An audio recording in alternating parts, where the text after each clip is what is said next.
Good morning. Here's the thing. We're living in quite complicated times at the moment, right? Everything is changing. It's getting complicated. In fact, change is the only constant. There's so much uncertainty. There's so much discomfort. What does that lead us to do? We actually cringe. And we're struggling because the ways of leading that we've been applying in all the decades that have passed, they actually don't work anymore. And so I've had the opportunity to lead all over the world, travel to over 30 different countries. And I'm starting to see that, you know what, the tactics that we've always relied on just don't work anymore. And in fact, if we're serious about cracking it going forward, it's really being open and understanding that it starts with self-awareness. If you think about it, everything around us is changing. The world is changing. How we do business is changing. The environment is changing. The political environment is constantly changing. But you're actually the only constant. And the leaders that will thrive, the individuals that will be most effective, are the ones who are most self-aware. The ones who really understand that because I'm the only solid in the middle, I know that I need to lead from my own sources of strength. How many of us actually know what our strengths are? How many of us know what actually makes us effective as individuals? And if we do we actually lead from that place? And if we're not doing it, why not? You know, the most effective leaders in the world are the ones who actually know what their strengths are. And they lead from them, they own them, and they thrive from them. This is what Malcolm Gladwell was talking about when he was talking about the 10,000 hours concept. Those leaders are also the kind of leaders who are authentic enough to say that I don't know. So they also know where they fall short. And they surround themselves with individuals that complement themselves. And so when you invite me to your conferences, these are the kind of concepts that I elaborate on a whole lot more. How do you start creating an environment where we are all self-directed leaders? And we're actually open to surrounding ourselves with people who have complementary skills to our own, because that's how you build a powerful team. Thank you.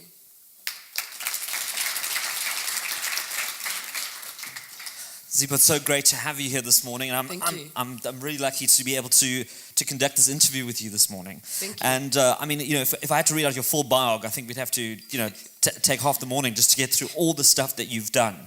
But your life story really stands out as a local, but also as a global leader.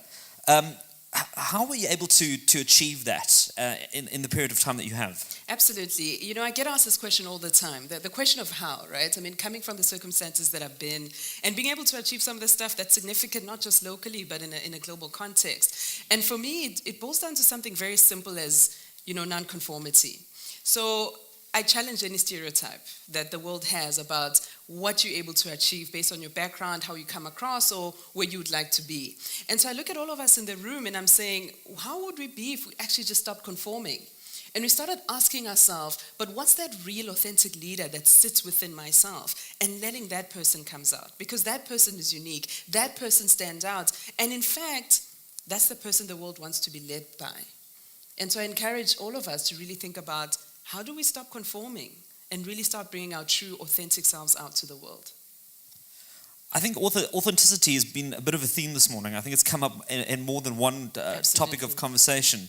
But I guess the one thing about being authentic is also about being effective. Yes. Because at the end of the day, that's the bottom line, right? Exactly. How effective are you? But what, in your opinion, makes an effective leader? Yes, it's a good question. And if you think about, effective leaders, I always pick it down to something as simple as, we all have leaders we admire, right? And when you think about why you admire them, it always boils down to certain traits about them. It's not how much they've achieved or, the companies they worked for, etc., etc.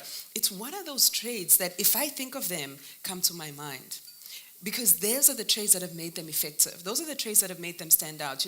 I've had the privilege of working with CEOs and business executives of some of the biggest organizations we have across the continent. And the guys that are effective and the guys that get this right are the ones that are really, really just authentic, but also they know the traits that make them stand out. And so when they get on a podium or when the company is going through difficult times, they don't do what we normally do, which is bring out the imposter, right? And bring the imposter in front of the room and let that person be the leader. They don't do that. And they actually leave the imposters aside, and they have the courage to actually bring forward and bring their authentic selves to the lead. So we're going through a bit of a henny penny time at the moment, where the sky is Yes. falling every 24 hours. Yes. And I mean, given the current global economic environment, let's just sort of bring it home for a minute, Yeah. and look at our own backyard, so sort of Yes. north of the Limpopo. Yes. What kind of company will be well positioned to thrive across the African continent? That's actually, I'm quite passionate about, business in Africa, and I give talks on that quite a bit. And it always intrigues me because, so I've worked in environments like China, Europe, etc. And if you look at how business is done there, it's always customized to the local environment. That's why businesses are effective there, both multinationals and local businesses. Then you look at what we do in our African markets, and there's very little localization. And then many businesses wonder why they fail. And so for me, it's going back down to the fundamentals of saying, wait, but I'm in this African market. What's unique about it? And how do I actually start adapting and customizing to that environment? But also, more importantly, we have to understand that, customers now are even more complicated than before. And instead of us coming up with all these advanced innovations and trying to beat this competitor or that, it's just being real with them. I mean, there's so much fake business and insights, etc. out there. So the businesses that will thrive in African markets are really the ones who are saying, listen, I'm being authentic with you. I'm being real with you. This is the product, and this is how I'm bringing it forward. We actually need to see a lot more of that, especially now because consumers have become very skeptical. There's been so many failures, so many products that those who work with multinationals, they're being bought from all kinds of different markets. And then you bring them here, and they actually don't deliver what they promise. That's how you lose the customer. And, I'm very passionate about customer centricity. It's very close to my heart. And a key thing around that is really understanding, but what is needed in that environment, and therefore implementing it likewise. Well, this has been a real canopy of a conversation, and it's really just been a taster of what is in store. Thank you very much, ladies and gentlemen. Zipho Sikhakhane. Please give her a big round of applause. Thank you. Thank you.